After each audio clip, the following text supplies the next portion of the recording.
In today's quick video, we're going to take a look at how the formula for calculating the f-stop can create a form of paradox when applied to long lenses. My name is Timothy Reese, and I've worked in the television, film, and photography world as a director of photography and a photographer for nearly 20 years. Check out my videos as we cover not only the how, but also the why of various technical and creative techniques used in the creation of real images. Remember how the aperture is calculated?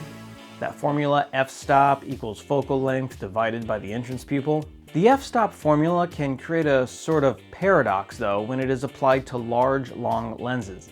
Let's use the Canon 400mm f2.8 lens as an example. It has a rear opening diameter of 52mm, a physical sized opening.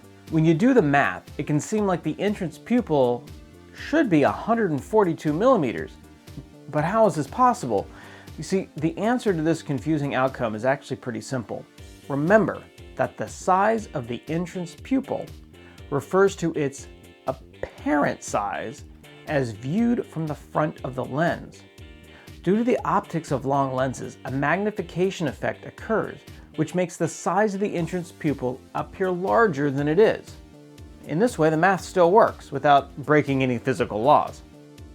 If you like these videos, please subscribe and feel free to leave a comment about a future video you might want me to make. This user feedback really helps me see what users are looking for and ensures I can continue to make helpful and educational videos. Until next time, thanks for watching.